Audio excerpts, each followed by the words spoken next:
नमस्कार, welcome to career एजुनेस्ट। और दोस्तों, आज के इस वीडियो में हम बात करेंगे सेमेस्टर 4th का जो मेजर पेपर है ज्योग्राफी, जिसका नाम है इकोनॉमिक एंड रिसोर्स ज्योग्राफी, उसके इंपॉर्टेंट क्वेश्चंस की, जो एग्जाम में आपके लिए रहने वाले हैं। बड़ी हेल्पफुल और एज यूजुअल ये अपनी क्लास है, दोनों मीडियम में रहेगी। आप काफ़ी बच्चों के कमेंट भी आ रहे थे कि सर ज्योग्राफी की क्लास आप लेकर आओ। अब वहाँ पे चाहेंगे कि हम डिटेल में इसकी क्लास नहीं ला पा रहे हैं, बट हम इसका इंपॉर्टेंट क्वेश्चंस हर यूनिट से, वो इंपॉर्टेंट क्वेश्चन या वो क्वेश्चन जो आपको एग्जाम में बहुत ज़्यादा हेल्प करेंगे, उनको हम यहाँ डिस्कस कर रहे हैं। तो देखो, बात करते हैं यूनिट फर्स्ट से ही। पहला क्वेश्चन है, डिफाइन इकोनॉमिक ज्योग्राफी। आर्थिक भूगोल को परिभाषित कीजिए। इकोनॉमिक ज्योग्राफी क्या है?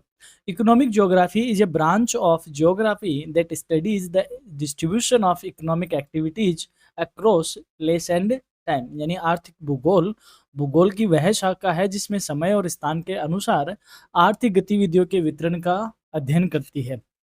जैसे it explains how natural factors like climate, soil, and minerals, along with human factors such as population and technology, influence production, trade and consumption। यानी कि यह जलवायु, मिट्टी, खनिज जैसे प्राकृतिक कारकों का तथा जनसंख्या, तकनीक और मानवीय कारकों का उत्पादन, व्यापार और उपभोग पर प्रभाव बताती है। यानी कि जो हमारे पास नेचुरल रिसोर्सेज है और जो हमारी ह्यूमन एक्टिविटी है, इन दोनों के बीच में जो रिलेशनशिप बिल्ड करती है, वह कौन सी ब्रांच कही जाती है ज्योग्राफी की? वह इकोनॉमिक ब्रांच कही जाती है। It aims is to understand the link between geography and economic development. इसका उद्देश्य है भूगोल और आर्थिक विकास के बीच में संबंध को समझाना। यानी कि हमारे जो नेचुरल रिसोर्सेज है, उनसे और उनके अकॉर्डिंग जो हमारी इकोनॉमिक एक्टिविटीज़ है, इन दोनों में क्या संबंध है, क्या रिलेशनशिप है, इसको डिफाइन करती है इकोनॉमिक ज्योग्राफी। नेक्स्ट क्वेश्चन है, what is the nature of economic geography? यानी आर्थिक भूगोल का स्वरूप क्या है, या इसकी विशेषता क्या है, या इसकी प्रकृति कैसी है? Economic geography has both theoretical and applied nature. यानी आर्थिक भूगोल का जो स्वरूप है वो सैद्धांतिक भी है और ये अनुप्रयुक्त दोनों ही है। यानी कि अप्लाइड का मतलब होता है व्यवहारिक, अनुप्रयुक्त यानी जो कि काम में लिया जा सके। It studies patterns and causes of economic activities in relation to geographical factors. यह भौगोलिक कारकों के संदर्भ में आर्थिक गतिविधियों के पैटर्न और कारणों का अध्ययन करता है। It also guides practical decisions like resource utilization, industrial location and trade planning। और साथ ही में ये संसाधनों के उपयोग कैसे करने हैं, उद्योगों के स्थान कहाँ पे होने चाहिए और व्यापार की क्या योजना होगी, जैसे व्यवहारिक निर्णयों में भी क्या करता है, गाइड का काम करता है या मार्गदर्शन देता है। It combines concepts of physical and human geography to explain how location and environment shape economic development। यह भौतिक और मानव भूगोल की अवधारणाओं को मिलाकर आर्थिक विकास की व्याख्या करता है। यानी कि जब अगर हम इकोनॉमिक ज्योग्राफी के नेचर की बात करें, तो ये हमें बताती है कि जो हमारे रिसोर्सेज है उनका यूटिलाइजेशन कैसे होना चाहिए, और जो इंडस्ट्रीज है उनकी लोकेशन और उनके रिगार्डिंग जो प्लानिंग है वह किस तरीके से होनी चाहिए। दैट मीन्स अगर हम इसका ज्योग्राफिकल कॉन्सेप्ट की बात करें तो वो थ्योरेटिकल चीज़ें देता है, और जो हम इसकी इकोनॉमिक ज्योग्राफी की बात करें तो वो हमें अप्लाइड नेचर इसकी बताता है। That's why it's nature is theoretical and applied nature. बढ़ते हैं नेक्स्ट क्वेश्चन में। State the scope of economic geography. आर्थिक भूगोल का क्षेत्र क्या है? यानी कि इकोनॉमिक ज्योग्राफी में क्या क्या इंक्लूड होता है? Its scope includes the study of resources, agricultural system, industrial locations, trade networks, market systems and the role of geography in economic growth. यानी कि हम जो इकोनॉमिक ज्योग्राफी है उसमें क्या क्या शामिल कर सकते हैं इसमें? इसका क्षेत्र संसाधनों, कृषि प्रणालियों, औद्योगिक स्थानों, व्यापार नेटवर्क, बाजार के प्रणाली क्या है और आर्थिक विकास में भूगोल की क्या भूमिका है, इन सब के अध्ययन को शामिल किया जाता है। It also examines transport, population distribution and globalisation effect. और इसके साथ ही ये परिवहन, जनसंख्या वितरण और वैश्वीकरण के प्रभाव को भी अपने अंदर शामिल करती है। बढ़ते हैं नेक्स्ट क्वेश्चन की ओर। Name any two approaches in economic geography. आर्थिक भूगोल में किसी दो प्रमुख दृष्टिकोणों के नाम लिखिए। The two main approaches are the regional approach and the systematic approach. यानी जो दो प्रमुख दृष्टिकोण है उनमें क्षेत्रीय दृष्टिकोण है और एक प्रणालीगत दृष्टिकोण है। The regional approach studies all economic activities in a specific region collectively. यानी कि जो रीजनल है, यानी कि हम इसको इस तरीके से कहें कि जैसे ये एरिया है पूरा, इस एरिया में जितनी भी इकोनॉमिक एक्टिविटीज़ होती है उनको स्टडी करना, इसका कौन-सा अप्रोच कहा जाता है? रीजनल अप्रोच कहा जाता है। वहीं हम बात करें कि हम पर्टिकुलर बात करें सिर्फ़ एग्रीकल्चर की, तो एग्रीकल्चर का पूरे वर्ल्ड में क्या लेवल है, या यूँ कहें उस एग्रीकल्चर को हर जगह से स्टडी करना, वह इंडिविजुअल लेवल से स्टार्ट करके ग्लोबल लेवल तक, तब हम इसको कहेंगे सिस्टमैटिक अप्रोच।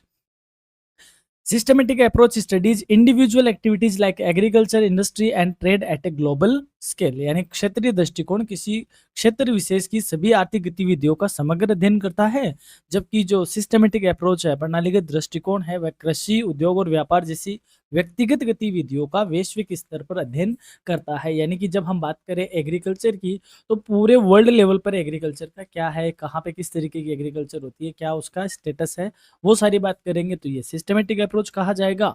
और हमने कहा कि राजस्थान में की इकोनॉमिक एक्टिविटीज़ ज्योग्राफी के साथ कैसे अलाइड है, तो इसको हम कह देंगे रीजनल अप्रोच, यानी जो पर्टिकुलर किसी विशेष एरिया की इकोनॉमिक एक्टिविटीज़ को देखता है। नेक्स्ट क्वेश्चन है, what is the regional approach in economic geography? आर्थिक भूगोल में क्षेत्रीय दृष्टिकोण क्या है? क्षेत्रीय दृष्टिकोण अभी हमने कहा कि पर्टिकुलर किसी एरिया की इकोनॉमिक एक्टिविटीज को देखने वाला। The regional approach studies all economic activities of a particular geographical area together, considering its natural, social and economic characteristics। क्षेत्रीय दृष्टिकोण किसी विशेष भौगोलिक क्षेत्र की सभी आर्थिक गतिविधियों का अध्ययन करता है, जिसमें उसकी प्राकृतिक, सामाजिक और आर्थिक विशेषताओं को ध्यान में रखा जाता है। It focuses on understanding how various activities interact within that region।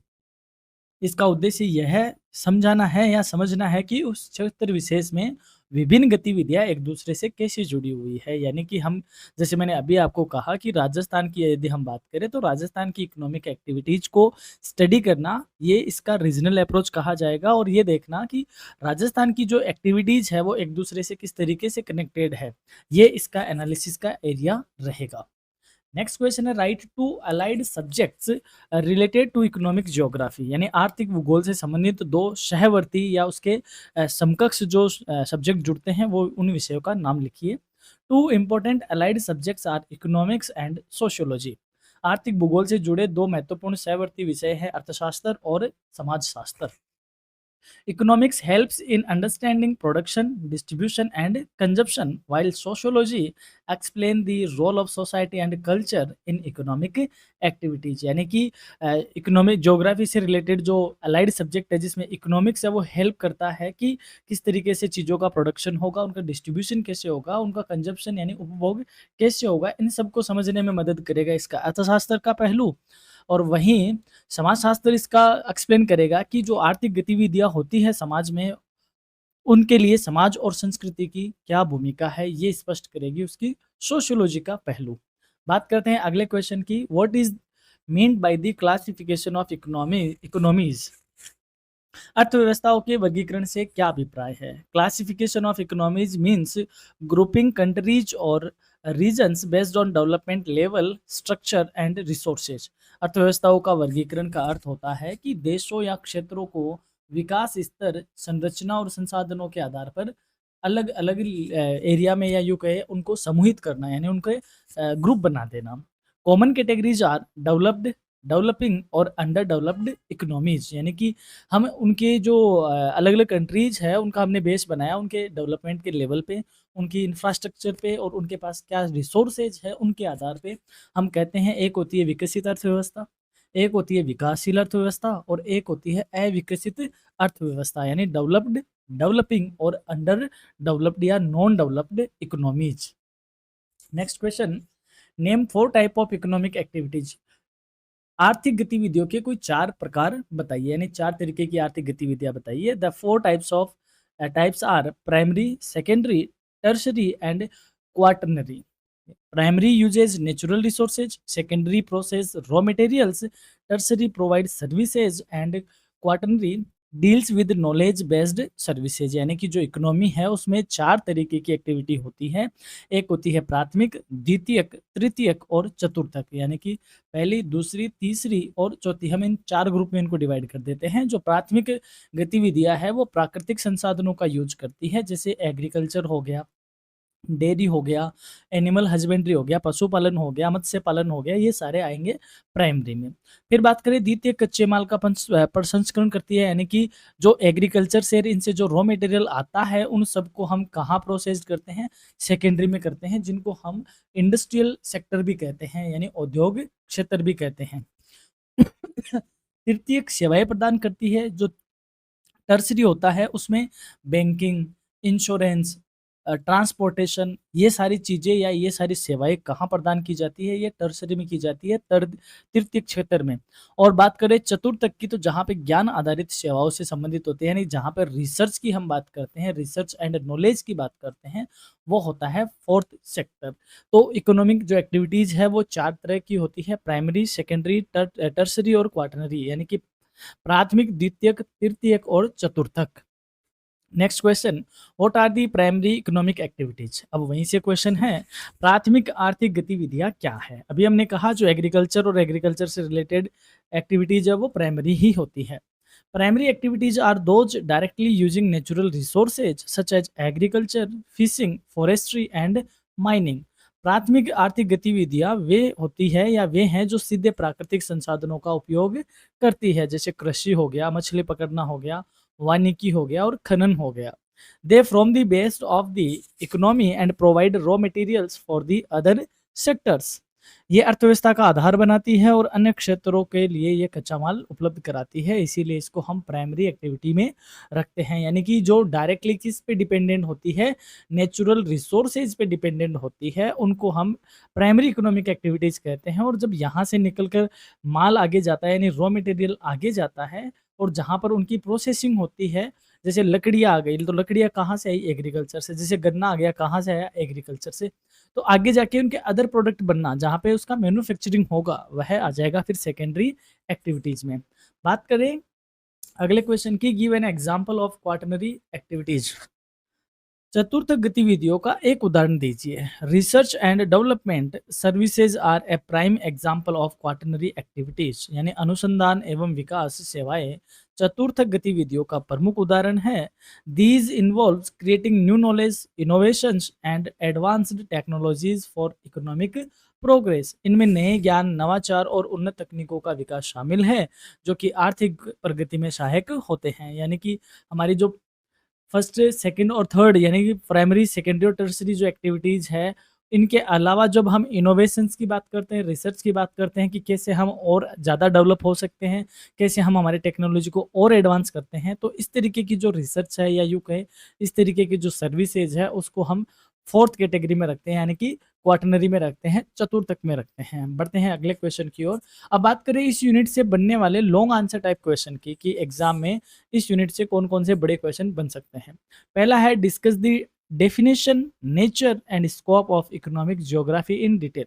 आर्थिक भूगोल की परिभाषा, स्वरूप या विशेषता एवं क्षेत्र का विस्तार पूर्वक वर्णन कीजिए। ये क्वेश्चन इंपॉर्टेंट है क्योंकि ये इंट्रोडक्शन का क्वेश्चन, और इंट्रोडक्शन का क्वेश्चन डेफिनेटली एग्जाम में बनता है। Explain the various approaches in economic geography with suitable examples. आर्थिक भूगोल के विभिन्न दृष्टिकोणों को उपयुक्त उदाहरण सहित समझाइए। एक था अपना रीजनल अप्रोच और एक था अपना सिस्टमेटिक अप्रोच। बढ़ते हैं आगे। अगला क्वेश्चन है, describe the relationship of economic geography with allied subjects. आर्थिक भूगोल का सहवर्ती विषयों के साथ संबंध स्पष्ट कीजिए। नेक्स्ट क्वेश्चन है, define the classification of economies and explain the main types.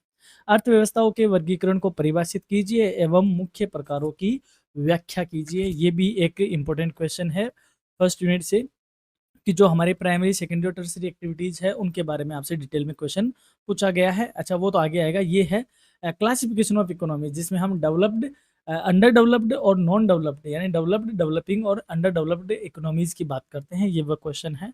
अ, अगला है, explain the classification of economic activities and discuss their significance. आर्थिक गतिविधियों के वर्गीकरण को समझाइए एवं उनके महत्व पर चर्चा कीजिए। बिल्कुल, ये है वो क्वेश्चन जहां हम प्राइमरी, सेकेंडरी और टर्सरी एक्टिविटीज को सेग्रीगेट करते हैं, और उनके बारे में ये क्वेश्चन अपन से पूछा गया है। और यहाँ से इसी का जो दूसरा रूप है वो यही है, right an essay on primary, secondary, tertiary और क्वार्टनरी एक्टिविटीज विद एग्जांपल्स।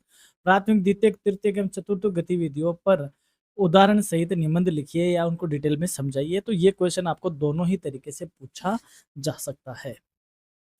अब आपके लिए एक बहुत ही महत्वपूर्ण सूचना, क्योंकि देखो आपकी एग्ज़ाम है, आपकी चल रही है आपकी एग्ज़ाम, और आप चाहो कि आपको एक जगह ही सारी एग्ज़ाम के लिंक मिल जाए, या सॉरी क्लास के लिंक मिल जाए, तो हमने आपके लिए एक बहुत ही सुविधाजनक काम किया है। वो ये है कि एक पीडीएफ हमने बनाई है, और उस पीडीएफ में ही आपको हर एक क्लास का क्या मिल जाएगा, लिंक मिल जाएगा। आपको जस्ट इस आइकन पे क्लिक करना है।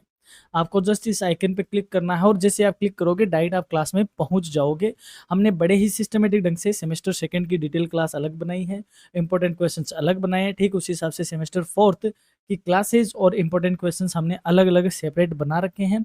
अब वो चाहे आप स्टूडेंट बीए के हो, बीएससी के हो, बीकॉम के हो, बीबीए और बीसीए किसी के भी हो, और पेपर आपका चाहे माइनर हो, वीएससी, एसएससी, एईसी और मेजर, कोई भी तरह का पेपर हो, और यदि आप सेकावाटी के स्टूडेंट हो और इन सारी क्लासेस को आप अपना टाइम बचाना चाहो एग्जाम में, आपको बार-बार कहीं सर्च नहीं करना पड़े कि क्लास कहाँ से मिलेगी, कौन-सी क्लास आपको देखनी है, या फिर हमारे चैनल पे आपको बार-बार प्लेलिस्ट में ढूँढ के आपको चलाना पड़े वीडियो। इससे अच्छा होगा कि आपके पास ये पीडीएफ हो। इस पीडीएफ से आपको बेनिफिट बहुत ज़्यादा मिलने वाला है।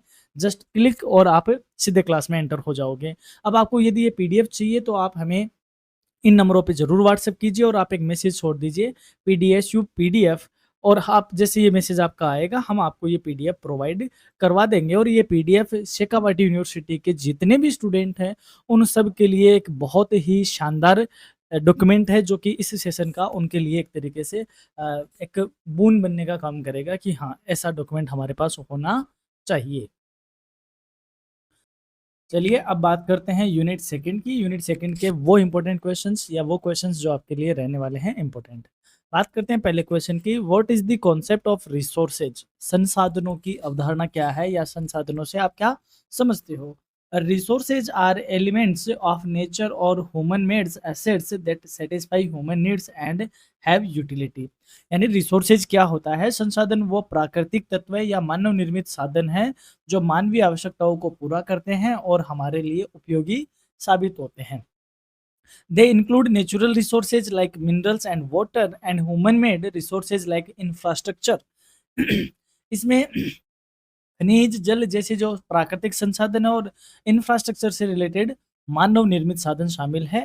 Resources are classified based on origin, development and renewability renewable and play a key role in economic activities.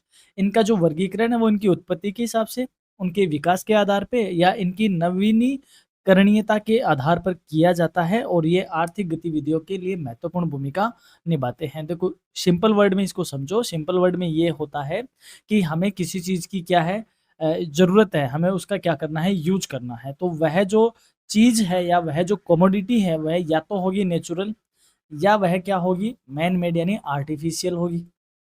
ठीक है। अब हम इसका यूज़ क्यों कर रहे हैं? क्योंकि हमारी कोई ना कोई वांट होगी, ज़रूरत होगी, और ये वांट जब हम इसका यूज़ करेंगे तो ये वांट हमारी क्या होगी, सैटिस्फाई होगी, फुलफिल हो जाएगी। तो कहने का मतलब रिसोर्सेज क्या है? रिसोर्सेज ह्यूमन नीड्स को सैटिस्फाई करने वाले जो सोर्स होते हैं या एलिमेंट्स होते हैं, वो नेचुरल हो सकते हैं, वो आर्टिफिशियल हो सकते हैं। उनको हम क्या कहते हैं? रिसोर्सेज कहा करते हैं, या उनको हम रिसोर्सेज कहते हैं। अगला है question, how are resources classified based on origin. यानी उत्पत्ति के आधार पर हम संसाधनों का वर्गीकरण कैसे करते हैं। On the basis of origin resources are classified into, यानी उत्पत्ति के आधार पर संसाधनों को नेचुरल और ह्यूमन मेड, यानी कि वह साधन बना कैसे, तो या तो वह नेचुरली होगा या वह ह्यूमन मेड होगा। जैसे मैं बात करूं कार की, तो कार नेचुरल नहीं है, ये ह्यूमन मेड है। क्या है? ह्यूमन मेड है। वहीं अगर मैं बात करूं पेड़ पौधों की, तो ये क्या है, ये नेचुरल है। मैं बात करूं फर्नीचर की, ये भी क्या है, नेचुरल है। नेचुरल में जैसे मिनरल्स हो गए, फॉरेस्ट हो गए, वाटर हो गए, यानी प्रकृति में खनिज, वन, जल आदि हो गए, और ह्यूमन मेड में रोड्स, मशीनरी, बिल्डिंग्स, यानी कि सड़कें, मशीन, भवन आदि क्या हो गए, मानव निर्मित हो गए। जैसे मैंने अभी फर्नीचर का एग्जांपल दिया, तो उसमें जो बेसिक रॉ मटेरियल है वो नेचुरल है और हमने इसको मॉडिफाई करके क्या कर दिया, चेंज कर दिया, तो वह भी एक ह्यूमन मेड ही होगा। बाकी अगर मैं जंगलों की बात करूँ, जल की बात करूँ, मिनरल्स की बात करूँ, ये सारे क्या होंगे, नेचुरल होंगे। Natural resources occur naturally while human made resources are created using human skill and technology. प्राकृतिक संसाधन स्वाभाविक रूप से मिलते हैं, यानी कि प्रकृति में स्वतंत्र तौर पे मिलते हैं, जबकि मानव निर्मित साधन मानवीय कौशल और तकनीक से बनाए जाते हैं। यानी कि हम हमारा दिमाग लगा के, यानी मानव जब अपनी कुशलता दिखा के, अपना कौशल लगा के कोई नई टेक्नोलॉजी से या तकनीक से कुछ साधन बनाता है, वह मानव निर्मित साधन कहा जाता है। और जो स्वाभाविक तौर पे प्रकृति हमें प्रोवाइड करवाती है, वो प्राकृतिक संसाधन कहा जाता है। नेक्स्ट क्वेश्चन है, name to important iron ore producing countries. लौह अयस्क के दो प्रमुख उत्पादक देशों के नाम बताइए, यानी कि कहाँ-कहाँ पर लौह अयस्क ज़्यादा उत्पादित किया जाता है। The two important iron ore producing countries are Australia and Brazil. यानी लौह अयस्क के दो प्रमुख उत्पादक देश हैं, उनमें ऑस्ट्रेलिया और ब्राज़ील अग्रणी देश है। Both have large reserves and export a major share of their production to other countries, specially in Asia and Europe. दोनों के पास लौह अयस्क के बड़े भंडार है और ये अपने उत्पादन का प्रमुख हिस्सा एशिया और यूरोप के देशों को क्या करते हैं, निर्यात करते हैं। अगला क्वेश्चन है, what is manganese used for. Manganese का उपयोग किसके लिए किया जाता है। Manganese is used for mainly in steel production to improve hardness and strength. Manganese का जो उपयोग है वो मुख्य रूप से इस्पात उत्पादन में उसकी कठोरता और मजबूती बढ़ाने के लिए किया जाता है। इसके अलावा it is also used in making batteries, chemicals and the glass industry. और इसके अलावा इसका प्रयोग बैटरी, रसायन और कांच उद्योगों में भी किया जाता है। नेक्स्ट क्वेश्चन है, name two major bauxite producing state of India. Bharat के बॉक्साइट के दो प्रमुख उत्पादक राज्यों के नाम बताइए। The major bauxite producing state of India are Odisha and Gujarat. यानी भारत में बॉक्साइट के जो प्रमुख उत्पादक राज्य हैं, उनमें ओडिशा और गुजरात का अग्रणी नाम आता है। Odisha has the largest reserves and bauxite is mainly used for producing aluminium. Odisha के पास बॉक्साइट के बहुत बड़े भंडार है और सामान्यतः जो बॉक्साइट का यूज है वो एल्यूमिनियम बनाने में किया जाता है। नेक्स्ट क्वेश्चन है, what is dolomite and where is it used. Dolomite क्या है और इसका यूज कहाँ होता है। Dolomite is a mineral composed of calcium magnesium carbonate. Dolomite calcium magnesium carbonate से बना एक खनिज है। It is used in the steel industry, glass manufacturing and as a building stone. इसका उपयोग इस्पात उद्योग में, कांच निर्माण में और पत्थर के निर्माण में, यानी जो निर्माणी पत्थर होता है मकान वगैरह बनाने में, बिल्डिंग स्टोन होता है, उसके तौर पे इसका यूज किया जाता है। नेक्स्ट क्वेश्चन है, which is the most abundant fossil fuel in the world. विश्व में सबसे प्रचुर मात्रा में पाया जाने वाला जीवाश्म ईंधन कौन सा है। Coal is the most abundant fossil fuel. कोयला विश्व का सबसे प्रचुर मात्रा में पाया जाने वाला जीवाश्म ईंधन है। Used mainly for electricity generation, steel production and as an industrial fuel. इसका मुख्य तौर से उपयोग होता है बिजली उत्पादन में, इस्पात निर्माण में और औद्योगिक ईंधन के रूप में इसका उपयोग किया जाता है। It has large reserves in countries like China, USA and India. इसके जो बड़े भंडार है वो चीन में, अमेरिका में और भारत में पाए जाते हैं। अगला क्वेश्चन है, व्हाट इज हाइड्रो इलेक्ट्रिसिटी। जल विद्युत क्या है। Hydro electricity is electricity generated using the energy of flowing और falling water, usually through dams. यानी जल विद्युत वह बिजली है जो बहते या गिरते पानी की ऊर्जा का उपयोग करते हुए बनाई जाती है। आमतौर पर ये बांधों के माध्यम से उत्पन्न की जाती है, यानी जो बड़े बड़े डैम्स होते हैं उनके माध्यम से ये पैदा की जाती है। It is a renewable and clean source of energy. ये नवीकरणीय और स्वच्छ ऊर्जा का एक स्रोत है। नेक्स्ट है, what is meant by resource conservation. संसाधन संरक्षण से आपका क्या अभिप्राय है। संसाधन संरक्षण से मतलब होता है कि संसाधनों को इस तरीके से यूज करें कि हमारी आगे आने वाली जो पीढ़ियां है वह भी उन संसाधनों को यूज कर सके। इसको हम बोलते हैं source conservation. Resource conservation means the sustainable use and management of natural and human-made resources to ensure their availability for future generations. संसाधन संरक्षण का अर्थ है कि प्राकृतिक और मानव निर्मित संसाधनों का सतत उपयोग एवं प्रबंधन करना ताकि वे भविष्य की पीढ़ियों के लिए उपलब्ध रहे। अगला क्वेश्चन है, what is the world energy crisis? विश्व ऊर्जा संकट क्या है? The world energy crisis refers to the shortage and rising cost of energy resources mainly fossil fuels due to increasing demand, depletion of reserves and environmental concerns. यानी विश्व भर में अगर एनर्जी का संकट उत्पन्न होता है तो उसको वर्ल्ड एनर्जी क्राइसिस कहा जाता है, जिसका अर्थ होता है कि ऊर्जा संसाधनों, विशेषकर जीवाश्म ईंधन की कमी और उसकी बढ़ती लागत और उसकी बढ़ती हुई मांग, भंडारों की कमी और पर्यावरणीय चिंताओं के कारण ऐसा होता है। यानी कि जब, क्योंकि अब आज मांग ज़्यादा हो रही है किसी प्रोडक्ट की या किसी चीज़ की डिमांड ज़्यादा हो गई, तो उसका डिप्लेशन यानी कि उसका दोहन ज़्यादा होगा, डिप्लेशन ज़्यादा होगा, तो उसका जो हमारे पास रिजर्व है वह क्या हो जाएंगे, कम हो जाएंगे। कम हो जाएंगे तो सीधी सी बात है उसकी हमें टेंशन होगी होगी, यानी कि एक संकट पैदा करेगा। उसी को हम क्या बोलते हैं, विश्व ऊर्जा संकट कहते हैं। यानी कि वर्ल्ड लेवल पर एनर्जी के सोर्स का क्या हो जाना, कम हो जाना, वर्ल्ड एनर्जी क्राइसिस कहा जाता है। अब बात करते हैं इस यूनिट से बनने वाले इंपॉर्टेंट क्वेश्चन की। पहला है, explain the concept and classification of resources in detail. संसाधनों की वर्गीकरण, अवधारणा एवं वर्गीकरण का विस्तारपूर्वक वर्णन कीजिए। Describe the distribution and uses of iron, manganese and bauxite. लोहा, मैग्नीज और बॉक्साइट के वितरण एवं उपयोग का वर्णन कीजिए। अगला है, discuss the distribution and importance of coal, petroleum and hydro electricity. कोयला, पेट्रोलियम और जल विद्युत के वितरण एवं महत्व पर चर्चा कीजिए। Right an essay on the importance and methods of resource conservation. संसाधन संरक्षण के महत्व एवं विधियों पर निबंध लिखिए। एक अच्छा क्वेश्चन ये बन सकता है। नेक्स्ट है, explain the causes and impacts of the world energy crisis. विश्व ऊर्जा संकट के कारणों एवं प्रभावों की व्याख्या कीजिए। इंपॉर्टेंट क्वेश्चन बनता है यहाँ से। अब आपके लिए इंपॉर्टेंट सूचना, आपके चाहे कोई भी पेपर हो, वीएसी, एईसी, माइनर, साइनर, जितने भी जो पेपर बनते हैं ऑलमोस्ट हमने सबके इंपॉर्टेंट क्वेश्चंस अपलोड कर रखे हैं। फिर भी कोई क्वेश्चन पेपर बचता है आपका तो आप हमें टाइमली कमेंट करके बता सकते हैं, आप हमें व्हाट्सएप भी दे सकते हैं। अब हम बात करते हैं यूनिट थर्ड की। यूनिट थर्ड में हम पहला क्वेश्चन लेके आते हैं, what are the main types of agriculture. कृषि के मुख्य प्रकार कौन कौन से हैं? The main types of agriculture include subsistence farming, commercial farming, plantation agriculture, mixed farming and shifting cultivation. कृषि के जो मुख्य प्रकार है उनमें एक होता है प्रकार आत्मनिर्भर कृषि का, एक होता है वाणिज्य कृषि, एक होती है बागानी कृषि और एक होती है मिश्रित कृषि और एक होती है स्थानांतरण कृषि। Each type varies based on scale, purpose, technology used and region. हर प्रत्येक प्रकार का जो टाइप है वो उसके स्केल पे यानी कि पैमाने पे, उसके उद्देश्य पे, उनमें यूज की जाने वाली तकनीक पे और किस क्षेत्र में वह हो रहा है उसके आधार पर ये अलग अलग उसको बताया जाता है या टाइप को डिफाइन किया जाता है।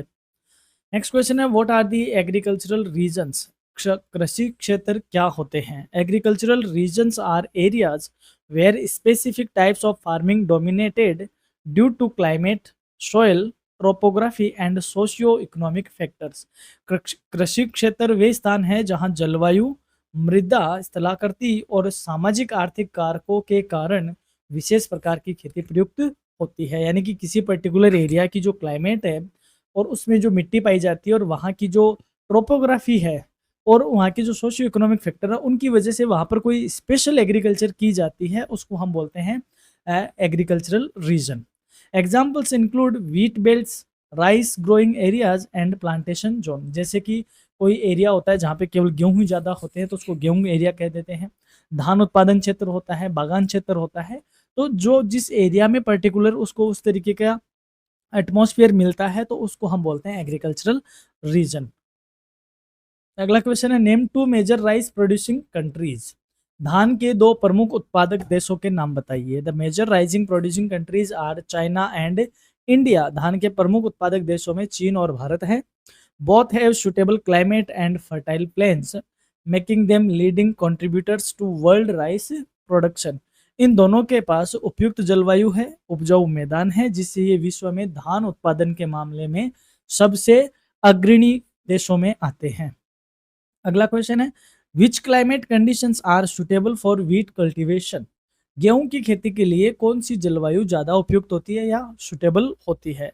Wheat grows best in temperature या temperate climates with moderate rainfall 50 से 100 सेंटीमीटर एंड कूल विंटर्स, यानी गेहूं समशीतोष्ण जलवायु में जहां 50 से 100 सेंटीमीटर औसत वर्षा और ठंडी सर्दियां होती हैं वहां पर ये अच्छी तरीके से पनपता है। Well drained loamy soil is ideal, अच्छी तरह पनपता है, और साथ ही में अच्छी जल निकासी वाली दोमट मृदा यानी जो लोमी सॉइल है वह इसके लिए आदर्श मिट्टी मानी जाती है। अगर इस तरीके की क्लाइमेट होती है तो वह गेहूं की फसल के लिए सबसे ज़्यादा सुटेबल क्लाइमेट कही जाती है। बात करते हैं name two major tea producing countries, यानी चाय के दो प्रमुख उत्पादक देशों के नाम बताइए। The two major tea producing countries are India and China, यानी देश में भारत और चीन ये दो देश हैं जो कि चाय का सबसे ज़्यादा उत्पादन करते हैं। Both have humid tropical to subtropical climates and hilly terrains suitable for tea plantation, दोनों ही देशों के पास आर्द्रता है, उष्ण कटिबंधीय और उपोष्ण कटिबंधीय जलवायु है, और साथ ही में पहाड़ी भूभाग है जो चाय के बागानों के लिए बहुत उपयुक्त होते हैं, इसलिए दोनों ही कंट्री अग्रणी है। Which countries are famous for coffee production, कौन से देश कॉफी उत्पादन के लिए प्रसिद्ध है? Brazil and Vietnam are leading coffee producers benefiting from warm tropical climates and fertile soils। Brazil और वियतनाम प्रमुख कॉफी उत्पादक देश है जो गर्म उष्ण कटिबंधीय जलवायु और उपजाऊ मृदा का क्या करते हैं, लाभ उठाते हैं, यानी कि उसकी जो जलवायु है वो गर्म उष्ण कटिबंधीय जलवायु है और फर्टाइल सॉइल है, इसलिए ब्राजील और वियतनाम कॉफी उत्पादन की जो प्रमुख एटमोस्फियर होता है वो इनके पास है, और ये दोनों अग्रणी देश है। Name two leading cotton producing countries, कपास के दो प्रमुख उत्पादक देशों के नाम बताइए। Two leading cotton producers are China and India, चीन और भारत कपास उत्पादक के प्रमुख देश है। Which have warm climates and long frost free periods favourable for cotton growth, और यहाँ पे जो गर्म जलवायु है वो और लंबा पाला मुक्त समय जो कि कपास की वृद्धि के लिए बहुत ज़्यादा उपयुक्त माना जाता है, इस तरीके की सिचुएशन यहाँ पे रहती है, इसलिए चीन और भारत कपास में अग्रणी है। अगला है which soil and climate are best for sugar cane cultivation, गन्ने की खेती के लिए कौन सी मृदा और जलवायु सर्वोत्तम है?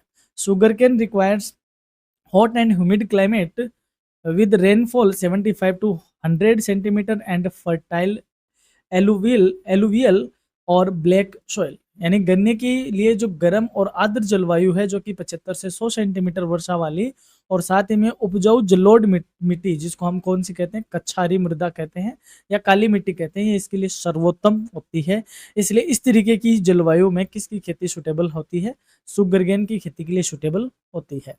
What is live stock farming, पशुपालन क्या है? इसको एनिमल हस्बेंड्री भी कहते हैं और लाइव स्टॉक फार्मिंग भी कहते हैं, एनिमल हस्बेंड्री।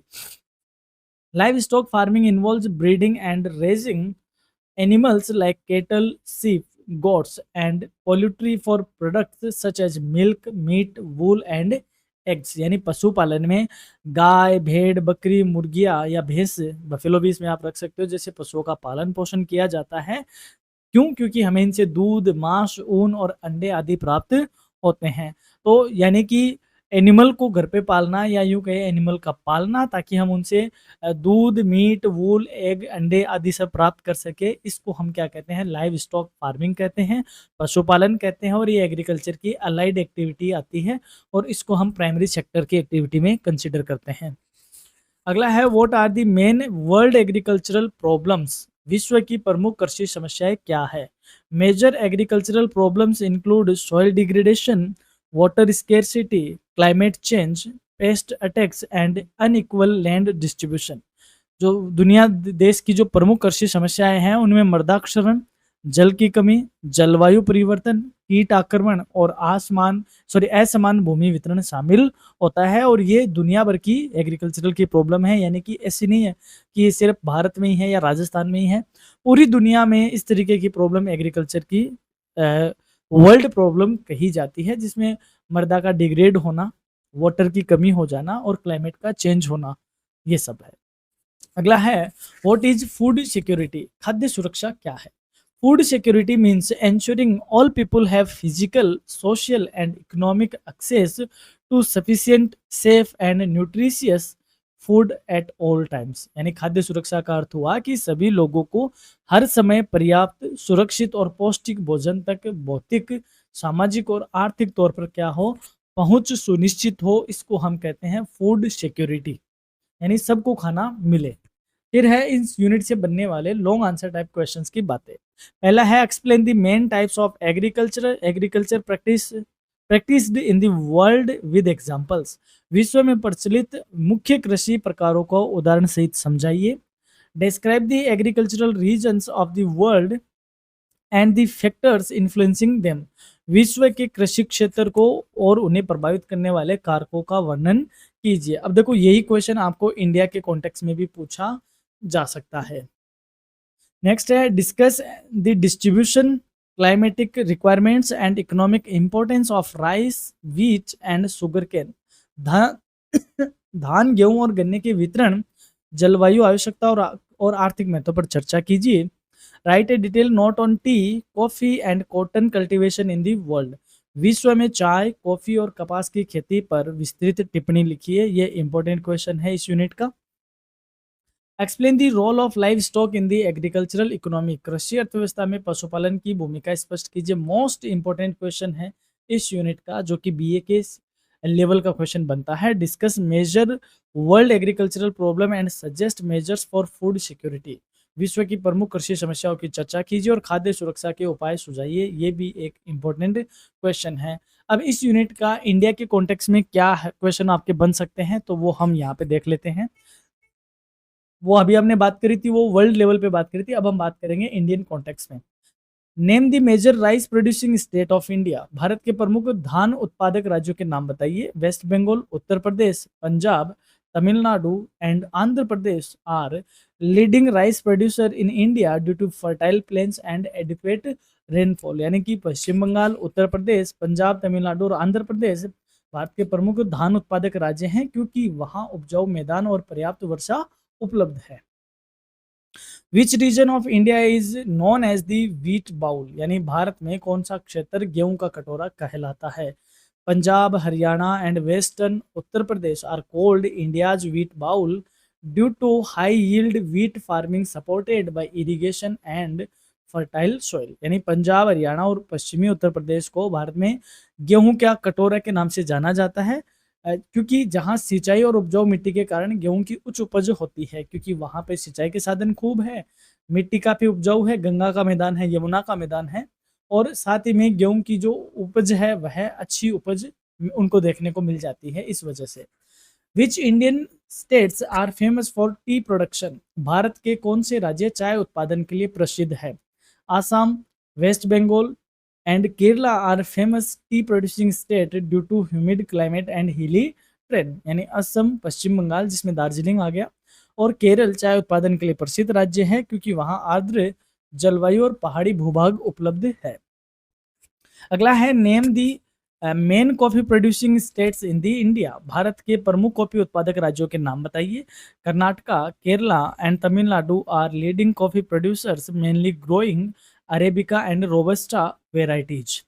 कर्नाटक, केरल और तमिलनाडु प्रमुख कॉफी उत्पादक राज्य हैं, जहां पर मुख्य रूप से अरेबिका और रोबस्टा किस्में उगाई जाती हैं। तो आप अरेबिका और रोबस्टा दोनों वेराइटीज को ध्यान रखो, ये आपको शॉर्ट क्वेश्चन में देखने को मिल सकता है इसका क्वेश्चन। फिर आता है which states lead in cotton production in India. Bharat में कपास उत्पादन में अग्रणी राज्य कौन सा है।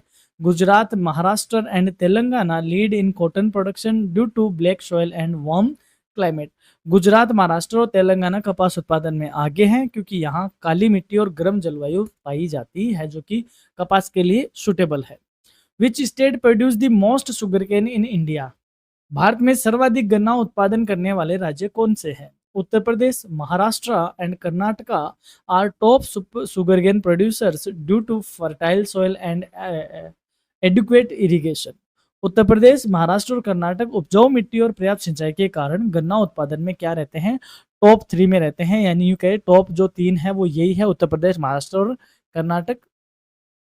चलिए अब बात करते हैं यूनिट 4 की। यूनिट 4 के पहला क्वेश्चन है यूनिट 4 का, हाउ आर इंडस्ट्रीज क्लासिफाइड।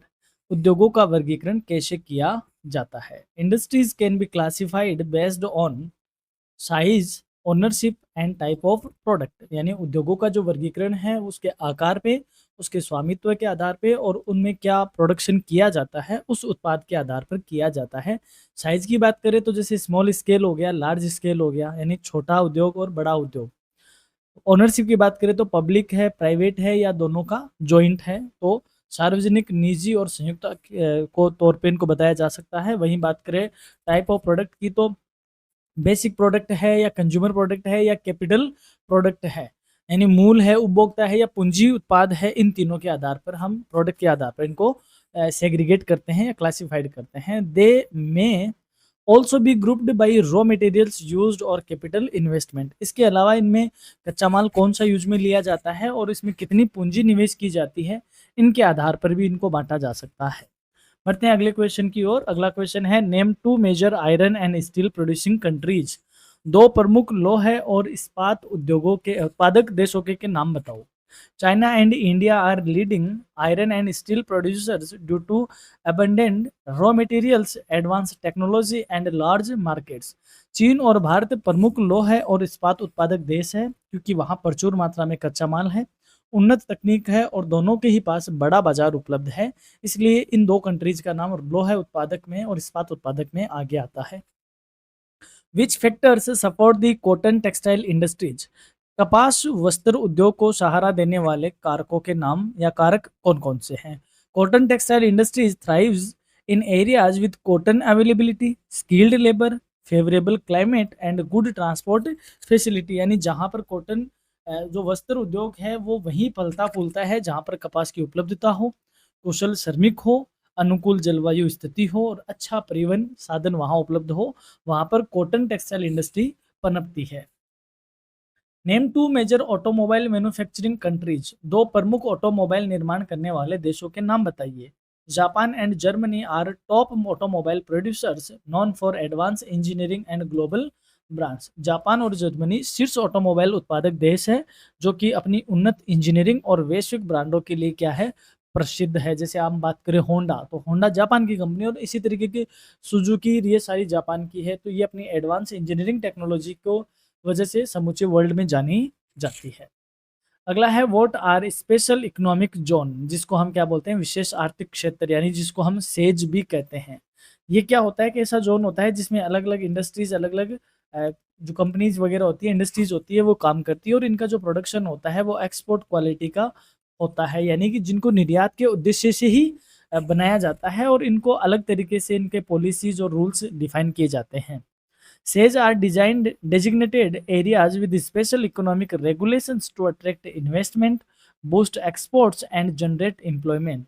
विशेष आर्थिक क्षेत्र वे निर्दिष्ट क्षेत्र है जहां निवेश आकर्षित करने, निर्यात बढ़ाने और रोजगार सृजन के लिए विशेष आर्थिक नियम लागू होते हैं। यानी सेज में अलग तरीके के नियम लागू होते हैं क्योंकि इनका जो मेन उद्देश्य है वो एक्सपोर्ट को बढ़ाना होता है, एम्प्लॉयमेंट जनरेट करना होता है और इन्वेस्टमेंट को आकर्षित करना होता है। What is a technology park? Technology park क्या है? A technology park is a planned area that supports high tech industries, research and innovations by providing infrastructure and services. Technology park एक योजनाबद्ध क्षेत्र है जो उच्च तकनीकी उद्योगों, अनुसंधान और नवाचार को बुनियादी ढांचा और सेवाएं प्रदान करने के लिए बढ़ावा देता है। यानी कि टेक्नोलॉजी पार्क वो होता है जहाँ पे रिसर्च, इनोवेशंस वगैरह की जाती है ताकि जो हमारा इंफ्रास्ट्रक्चर है और जो सर्विसेज है वो प्रोवाइड हो सके और भी हाईटेक इंडस्ट्रीज की तरह।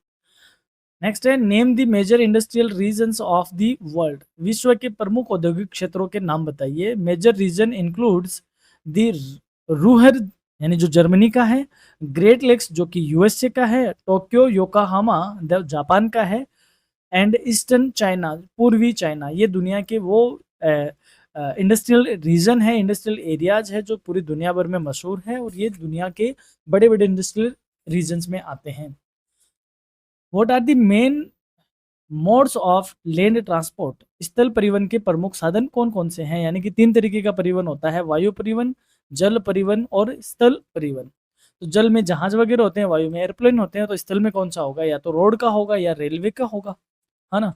तो land transport includes roadways, railways and pipelines which moves people and goods over land, यानी स्थल परिवहन में सड़क मार्ग, रेल मार्ग और पाइपलाइन शामिल है जिनसे लोग और सामान भूमि पर स्थानांतरित होते हैं। नेक्स्ट है, what is the importance of water transport? जल परिवहन का महत्व क्या है? Water transport is cost effective for bulk goods and facilitates international trade via ocean, seas and rivers. जल परिवहन थोक सामान के लिए किफायती होता है क्योंकि इसमें कम लागत आती है और ये महासागरों, समुद्रों और नदियों के माध्यम से अंतर्राष्ट्रीय व्यापार को आसान बनाता है, क्योंकि हमें पता है हमारी धरती पे 70% तो पानी है और पानी से क्या कि हम इजीली इंटरनेशनल जो ट्रेड है वह इजी कर पाते हैं और ये बड़ा ही कॉस्ट इफेक्टिव होता है। Name two major air transport hubs in the world. विश्व के 2 प्रमुख वायु परिवहन केंद्रों के नाम बताइए। Dubai and London are major air hubs connecting global routes with the advance airport facilities. Dubai और लंदन प्रमुख वायु परिवहन केंद्र है जो उन्नत हवाई अड्डा सुविधाओं के साथ वैश्विक मार्गों को जोड़ते हैं। अब बात करें इस यूनिट से बनने वाले लॉन्ग आंसर टाइप क्वेश्चन की, तो पहला क्वेश्चन है, explain the classification of industries with suitable examples. उद्योगों के वर्गीकरण को उपयुक्त उदाहरण से समझाइए। अगला है, describe the distribution and importance of the iron and steel industries in the world. विश्व के लोहे और इस्पात उद्योग के वितरण एवं महत्व का वर्णन कीजिए। नेक्स्ट क्वेश्चन है, discuss the development and problems of the cotton textile industry. कपास वस्त्र उद्योग के विकास एवं समस्याओं पर चर्चा कीजिए। इंपॉर्टेंट क्वेश्चन है इस यूनिट का। Explain the growth and global significance of the automobile industry. Automobile उद्योग की वृद्धि एवं वैश्विक महत्व को स्पष्ट कीजिए। नेक्स्ट है, describe the major industrial regions of the world and factors responsible for their growth. विश्व के प्रमुख औद्योगिक क्षेत्रों एवं उनके विकास के लिए जिम्मेदार कारकों का वर्णन कीजिए। और यही क्वेश्चन आपसे ऐसे पूछा जा सकता है, right notes on the following, जिसमें आपको रूहर, ईस्टर्न चाइना, लेक्स वगैरह ये सब इनके नाम दिए जा सकते हैं और आपको इन पर टिप्पणी आपसे लिखवाई जा सकती है। फिर है, discuss the role of special economic zone and technology park in industrial development. औद्योगिक विकास में आर्थिक क्षेत्र, विशेष आर्थिक क्षेत्रों और टेक्नोलॉजी पार्क की भूमिका पर चर्चा कीजिए। ये आपसे क्वेश्चन पूछा जा सकता है। ये आपसे right note on the following करके भी पूछा जा सकता है कि सेज पे आप टिप्पणी लिखो, टेक्नोलॉजिकल पार्क पे आप टिप्पणी लिखो। 10-10 मार्क्स का क्वेश्चन भी पूछा जा सकता है। ये बात थी वर्ल्ड लेवल की। एक क्वेश्चन और देख लेते हैं, explain the world's transport patterns by land, water and air. भूमि, जल एवं वायु द्वारा विश्व के परिवहन स्वरूप की स्पष्ट कीजिए। ये भी क्वेश्चन इंपॉर्टेंट है, छोटा करके भी पूछा जा सकता है। ये बात थी वर्ल्ड लेवल की। अब बात करते हैं इंडियन लेवल पे क्या इसमें से क्वेश्चन बन सकते हैं। Name the major iron and steel plants in India. Bharat के प्रमुख लोहे और इस्पात संयंत्रों के नाम बताइए। Major plants include Bhilai, Durgapur, Rourkela, Bokaro and Visakhapatnam. प्रमुख जो संयंत्र है उसमें भिलाई, दुर्गापुर, राउरकेला और बोकारो और विशाखापत्तनम शामिल है। इन सब के बारे में आपको आइडिया होना चाहिए कहाँ पे ये बने हुए हैं।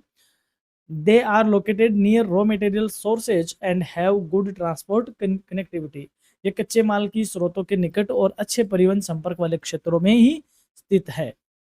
विच state is known as the hub of cotton textile industry in India. Bharat में कपास वस्त्र उद्योग का केंद्र किस राज्य को कहा जाता है? Maharashtra, specially Mumbai is known as the hub due to proximity to cotton fields, humid climate and port facility। Maharashtra जिसका विशेषकर मुंबई को कपास वस्त्र उद्योग का केंद्र कहा जाता है, यानी इसको कॉटन कैपिटल भी कहा जाता है और इंडिया का मैनचेस्टर भी कहते हैं, क्योंकि यहाँ कपास खेतों की निकटता है और आर्द्र जलवायु और बंदरगाहों की सुविधाएं हैं। नेक्स्ट है, name major automobile manufacturing centres in India. Bharat के प्रमुख ऑटोमोबाइल निर्माण केंद्रों के नाम बताइए। चेन्नई, पुणे, गुरुग्राम और Sanand are major centres due to skilled labour, infrastructure and market access. Chennai, Pune, Gurugram और साणंद प्रमुख केंद्र है जहां पर कुशल श्रमिक है, बुनियादी ढांचा है और बाजार तक पहुंच उपलब्ध है, इसलिए ये हमारे ऑटोमोबाइल मैन्युफैक्चरिंग के क्या है, सेंटर है। नेक्स्ट है, which are the major industrial regions of India. Bharat के प्रमुख औद्योगिक क्षेत्र कौन कौन से हैं? The key regions include Mumbai, Pune, Kolkata, Howrah, Delhi, Meerut, Chota Nagpur, plateau and Ahmedabad, Vadodara. Mumbai, Pune, Kolkata, Howrah, Delhi, Meerut, Chota Nagpur, पटार और अहमदाबाद, वडोदरा अपने प्रमुख क्षेत्र है इंडस्ट्रियल ग्रोथ के या इंडस्ट्रियल रीजन्स के प्रमुख सेंटर है इंडिया में। अगला है give example of special economic zone in India. Bharat में विशेष आर्थिक क्षेत्रों के नाम बताइए या उदाहरण दीजिए। तो नोटेबल यानी प्रमुख कौन से हैं? इंक्लूड स्पीच, स्पीच का पूरा नाम आपको पता होना चाहिए, सेंटा क्रूज करके इसका पूरा नाम है। Cochin says, Noida says and Falta says promoting exports and investment. Cochin, Noida, Falta और मुंबई का स्पीच, सीप्स नाम है, स्पीच बोल रहा हूँ। ये निर्यात को बढ़ावा देने और निवेश को बढ़ावा देने के लिए एक इंडिया के प्रमुख SEZ है यानी स्पेशल इकोनॉमिक जोन्स है। अगला है name two leading technology park in India. Bharat के दो प्रमुख टेक्नोलॉजी पार्कों के नाम बताइए। International tech park Bangalore and hitech city Hyderabad are leading hubs for IT and innovation. यानी कि इंडिया में इंटरनेशनल टेक पार्क जो कि बेंगलोर का है और हैदराबाद का हाईटेक सिटी, ये दोनों ही IT और नवाचार के प्रमुख केंद्र है। ये इंडिया के बड़े या लीडिंग टेक्नोलॉजिकल पार्क में आते हैं। आपको दोबारा कह रहा हूँ कि इस PDF की आपको बहुत ज़्यादा नीड है, या यूँ कहे इस PDF आपके लिए बहुत ज़्यादा हेल्पफुल रहेगी। तो आप हमें व्हाट्सएप पे इस नंबर से आप हमसे संपर्क कीजिए, हम आपको ये PDF प्रोवाइड करवा देंगे और ये PDF आपको एग्ज़ाम में बहुत ज़्यादा हेल्प करेगी। यहाँ तक आपने वीडियो देखा इसके लिए धन्यवाद और बाकी चीज़ों के लिए आप जुड़े रहिए हमारे साथ, करियर एजुनेस्ट के साथ। जल्द ही आपसे मुलाकात होगी और यदि आपको PDF चाहिए, लिंक वाली PDF भी आपको व्हाट्सएप के थ्रू मिल जाएगी और आपको इस क्लास की PDF चाहिए तो आप हमारी वेबसाइट पे विजिट कीजिए, वहाँ पर स्टडी मटेरियल में जाओगे तो आपको इस क्लास की PDF अवेलेबल हो जाएगी। धन्यवाद, हमारी तरफ से एग्ज़ाम के लिए आपको all the best. Thank you.